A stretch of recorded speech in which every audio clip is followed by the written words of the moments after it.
To Nasdaq Trade Talks. I'm your host, Jill Malandrino, global markets reporter at Nasdaq. Join us at the market site in Times Square. We have Chris Engelbert. He's the founding partner and chief investment officer over Engelbert Financial Advisors. We're going to take a look at some RIA strategy in helping clients manage headline risk. Chris, great to have you back with us as always.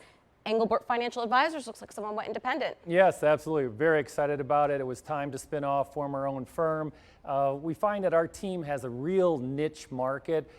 We do a lot of institutional business, high net worth business, but really more than anything else, we tend to use social media a lot to communicate, and we really think that by branding ourselves as Engelbert Financial Advisors really helps to get the message out there to clients and obviously other investors as well. All right, let's talk about what clients should do about headline risk, which is very relevant in today's market. Yeah, it sure is, Jill. I mean, dominated, whether you're on Twitter or somebody's tweeting all the time and the market's moving up and down several hundred points or 1% or 2%, we're asking that what clients should really do is they should call their advisor and talk to us about how is this news affecting my market. So for example, in the portfolios that we run, we're underweight emerging markets right now. There's been a lot of news about China, a lot of volatility about China, but if you're not there, you're not really affected. So we really want that dialogue with our clients like, hey, this doesn't really mean that much to you because you're really not in that particular area.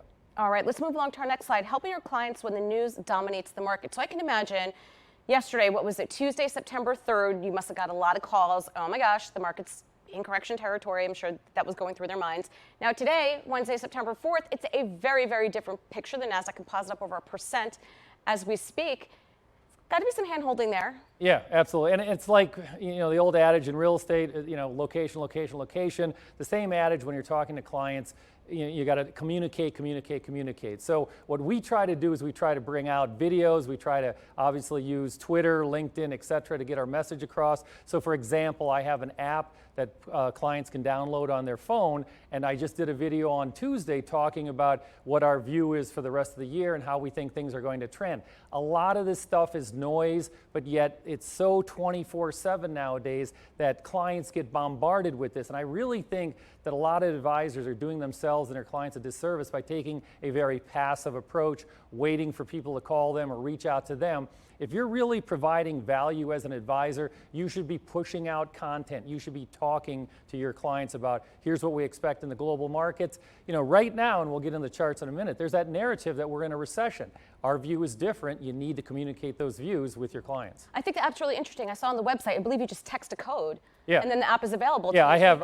Your advisor absolutely. Instantaneously. Yeah, absolutely. Somebody texts Chrissy to 36260. They can download my app. Our content's on there. And in fact, what we just started doing was in every email, I embed a video. Hey, here's our September update. Here's what we think is going on. Oh, it'd be great. Wake up and see your face every day. Let's take a look at those charts. We haven't caught up on this in a while. Our first one being the S&P 500, and a lot of people I'm talking to, they expect this range-bound activity to continue.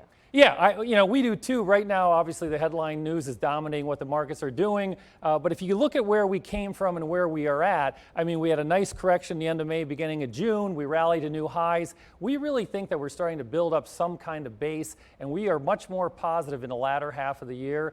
We think this range-bound activity could last through the month of September until you get more clarification as far as what's happening with trade, what's happening with earnings, and also what's happening with interest rates too. All right, our next chart, the Nasdaq 100. Now, these are the top 100 technology and other stocks in the Nasdaq Composite X Financials. So you're kind of seeing where the performance is in the market with the tech sector up nearly 28%.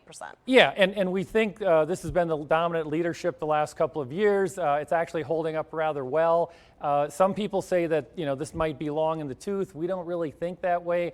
And you can see again, range bound. We had a real nice move. We pulled back. We're range bound right now. Really, it's a consolidation pattern is what we think is going on at this point. So. All right, now if we look at the Russell 2000, this is a very, very different story than what we've seen with the NDX. Right. Yeah, absolutely. And so what's happening here is that this is a large cap, large institutional company driven market.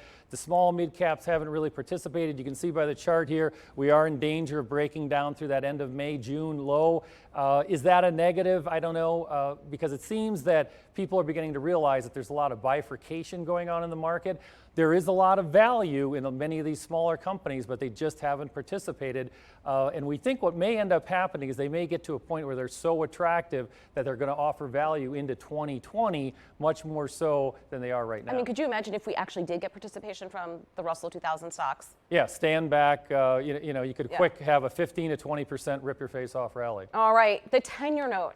Let's talk about this yield. Yes, this is a weekly chart for the 10-year going back to 2016. Anybody that's watching this Twitter, I am begging you, if you have not refinanced your mortgage, you need to run and do it now. We think that there's a lot of extraneous factors that are driving the 10-year down. You can see what happened the last time 10-year reached this level. We started to see yields back up.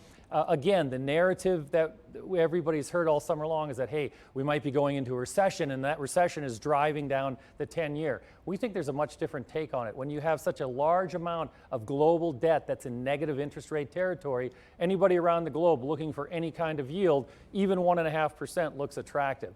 I'm much more concerned about interest rates right now than I am about the U.S. stock market, because you can see what happens when rates back up. They could back up rather quickly. There's been a huge positive rate of return in the long duration end of the curve. People have made a lot of money this year, but again, you got to take some of those profits off the table. But do you think because we are in such a low yield situation when it comes to debt and bonds, or to consider safer haven assets, that kind of lends to putting your money in U.S. equities? Yeah, absolutely. And that was one of the news stories the last 2 weeks, is now the dividend yield on the S&P 500 is higher than the 10-year Treasury. So again, from a value standpoint, where are you getting more value? And again, we think U.S. equities are more attractive at this point. Well, no wonder REITs and utilities are performing very well over the past couple months. Let's wrap it up with our chart on crude, finally getting a little bit of a bid there. Yeah, today we're having a really good day in crude oil. Again, you can see we had a real nice rally through the end of May. We pulled back, again, a sideways trading pattern for this. The crude is really, the headlines are dominating the crude oil market. People are worried again, hey, are we going to have a global recession, not have a global recession? We think that it's a base building pattern. We still believe that there's not enough supply versus the demand, and you could walk in one day when people realize that the U.S. economy and global economies aren't really doing that bad. We projected somewhere in the low 70s as far as crude prices in the next 3 to 6 months. It could happen rather quickly and catch people off guard. But to tell you why we're very positive on the U.S. equity markets, this chart's one of them. We think you have low interest rates, you have low tax rates, and you have low energy prices, and that's allowing the consumer to go out there and reload and be able to spend. 2 weeks ago, Walmart had really good earnings, and everybody was concerned about how lower-end consumers doing. You can see that's why we're much more positive on U.S. equities the back half of the year. I mean, the consumer really has been driving the positive headlines in this market, for sure. Yes. All right, Chris, as always, thanks so much for catching up with you. us at MarketSite. And thank you for joining me on Trade Talks. I'm Jill Malandrino, Global Markets Reporter at Nasdaq.